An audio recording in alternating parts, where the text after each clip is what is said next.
Hello, welcome back to Bus Stops. I'm your host, Nick. Let's find a bus stop picture to talk about. We are going to choose randomly. And by the way, I've always hoped and expected you maybe pause in the middle of this roulette wheel experience and maybe think about some of the photos that we might see later in the series. You may enjoy doing that. Anyway, we're going to stop here, talk about this picture. This is a hotel. I see a few interesting things off the jump in this photo, and this is one I feel okay not diving into any deep philosophy. We've been covering a lot of that recently, but this photo has enough interesting things going on compositionally that I think we can kind of camp out on the more prosaic elements of this photo. Also because I really don't really have any conceptual underpinnings to this photograph. I have no ideological considerations to make with this picture. It's just kind of a picture that's fun compositionally for its own sake.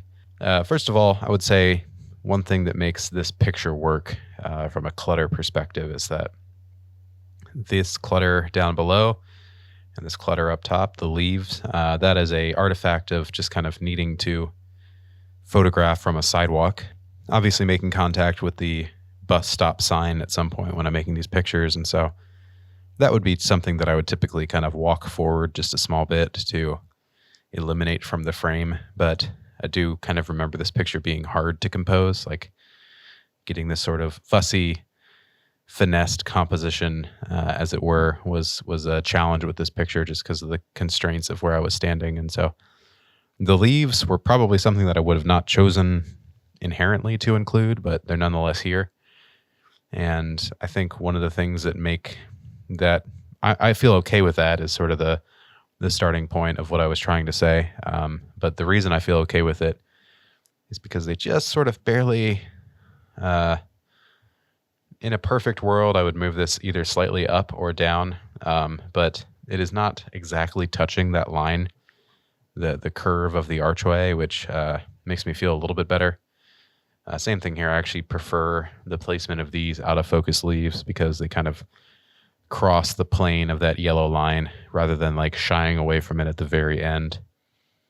When you have like two things that almost touch but don't quite, two things rather in space that look like they could almost touch but don't quite, rather, I've always found that to be something where your eye is kind of drawn to that naturally. And so this is something where I kind of end up gravitating to as I look at this picture. So not necessarily the best thing in the world. Actually, if you kind of remove the lower half of the frame, and that's what I was trying to say originally, is that these two sets of leaves on the bottom and the top balance each other out.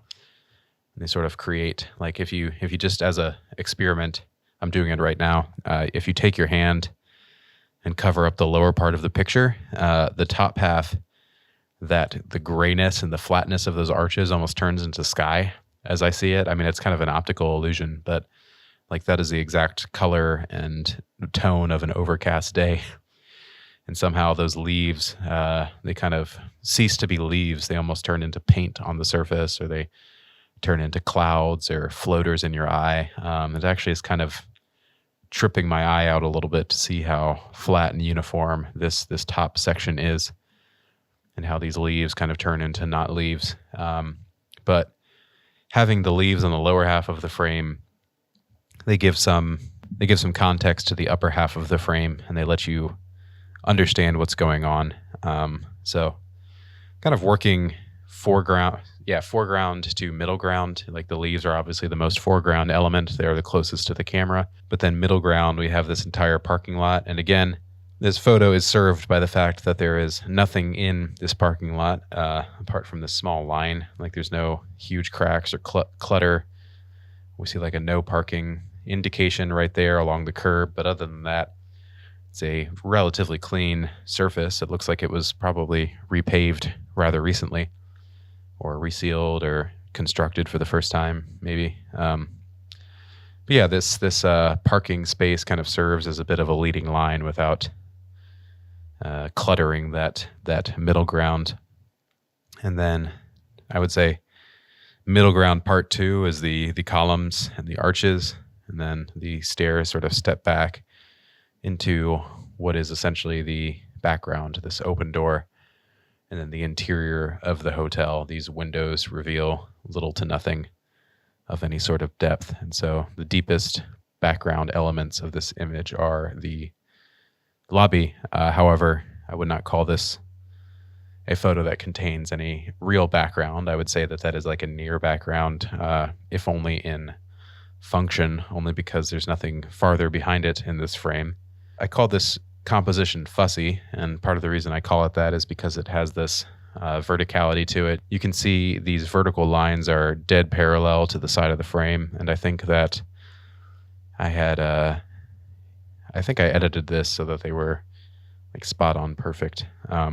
This is a great example. Like the only thing that I would really find fault here is this tiny little leaf right here, and that is a very easy clone stamp out. I can pop that out in no time at all and be totally on the way to like what I would consider a perfect frame, at least for this type of picture. Having a perfect frame does not make it a perfect picture, but it helps it along its way.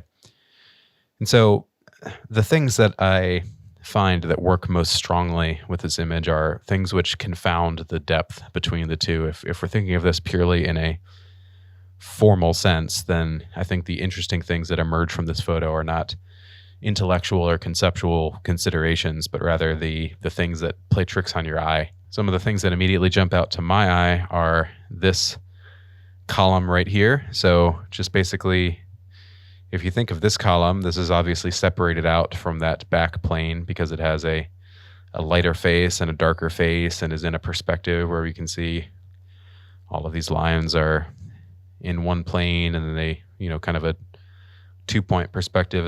Essentially, they fall back away from the camera. But this one here, this line, just the fact that, these two planes become somewhat confused. And I don't really have the best formal vocabulary to say why that this happens. But really this back column almost starts to kind of pop out in front of that column visually. And so, really, I guess, the receding side of this face, the receding face of this column rather, almost blends seamlessly in color and tone into the back face of that back column. And so I think that is one interesting thing which sort of creates that inversion. It's sort of a similar look here. It's a nice dark void. I kind of like that. It's small in the frame when it's zoomed out, but you can see it pretty well if you zoom in. I would say other interesting tones, I think this region up here, let's kind of zoom in more accurately. This region right here where you have two intersecting arches, you have the shadow of an arch, you have kind of a nice motion where it's one arch, and then shadow of an arch. So you have like a diverging Y coming out of this corner, and then this lighter arch kind of comes in and arcs over it.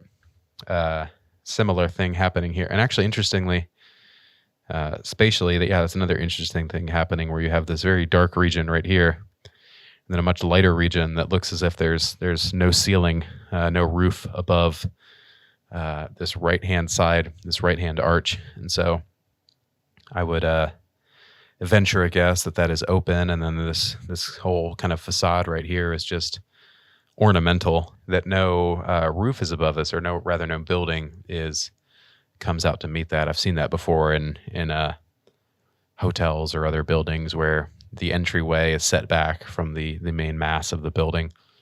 And so sometimes you'll see like that would be, I guess that's ceiling right there, but that's essentially the floor of a more spacious third story. If you have the entryway and then the second story, which happen in that setback area. Yeah, so the fact that these are really day and night, essentially, in terms of how much value is on the setback portion of that building, I think is quite interesting. There's this line which almost serves as a level horizon, the level plane of the building surface. But then the whole parking lot sort of slopes away to the left, and so you have these interesting stacks of what your eye wants to treat as horizontal lines, like a horizon line. So this whole thing kind of sets the whole image askew. Everything that's interesting about this image sort of comes from that eye play. There's not really too much going on. There's no figure sort of hidden within the depths. Private property, no loitering, trespassing, or soliciting is not that interesting of a statement in this case. If anything, I would probably, this is an image where if you think about editing next steps, I would actually probably pare down as much as possible. So I would certainly leave that because that's interesting. That sort of breaks that plane up a little bit. But I would take out that no trespassing sign. I would take out these extra leaves right here and maybe take out this little horseshoe. It's a bit odd. I guess that's maybe a sign of luck or something. I may take out that camera. Maybe. But yeah, I think that this image is sort of in its best form when it's pared back. It's already fairly pared back. I remember making this image and went to great pains to sort of make sure that it was this controlled and even-handed composition as much as I could make it. So the key to this is always removing as many extraneous elements as possible in how you choose to compose the frame. So thank you for listening about this picture at this bus stop. Thank you.